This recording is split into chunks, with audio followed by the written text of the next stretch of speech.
Assalamu alaikum wa rahmatullahi wa barakatuhu.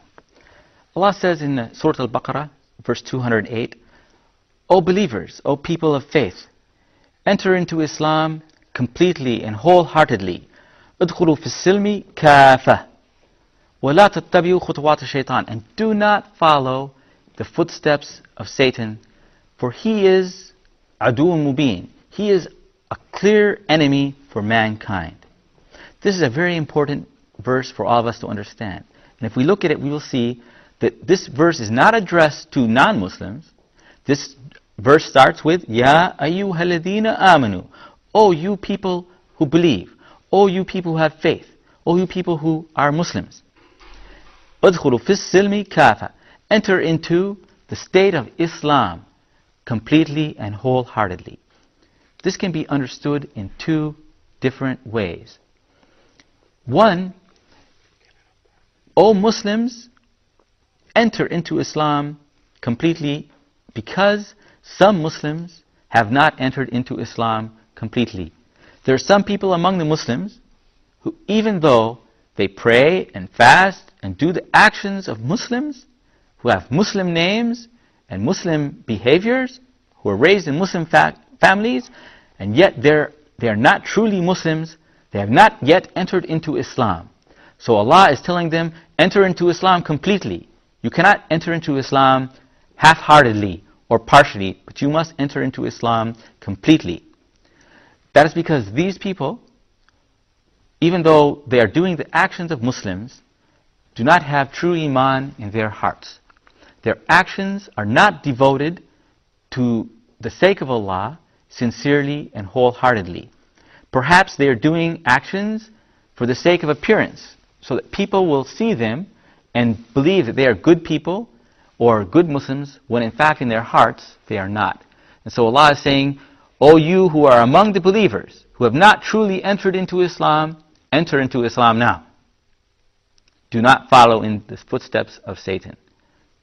And there is another meaning of this verse, which is, O you who believe, O you who do have Iman, perhaps your Iman is not complete to the level that it should be. So enter into Islam completely and wholeheartedly. There are many people who are true and sincere Muslims, but they're lacking some aspects of Iman.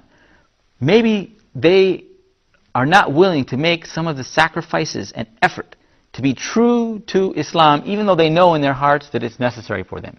So this verse is addressing some people who are among the Muslims, who seem to be Muslims, who are not yet truly Muslims in their hearts, and is also addressing those of us who may be sincere Muslims and may be trying to follow Islam, but we still have some aspects of non-Islamic beliefs and practices which we have not yet given up, and Allah is asking us to make the sacrifice and to give up those things which we may believe and not follow into the footsteps of shaitan. Now once again, this verse is being addressed to Muslims. It's saying to Muslims, do not follow into the footsteps of shaitan. Now shaitan, Satan, as we know, was among the angels. He was a jinni, but he was among the angels of Allah subhanahu wa ta'ala. And he disobeyed Allah.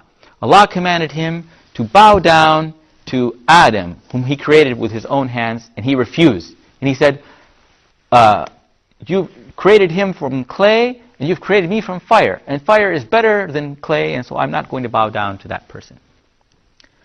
This illustrates the importance of understanding the meaning of Iman and faith.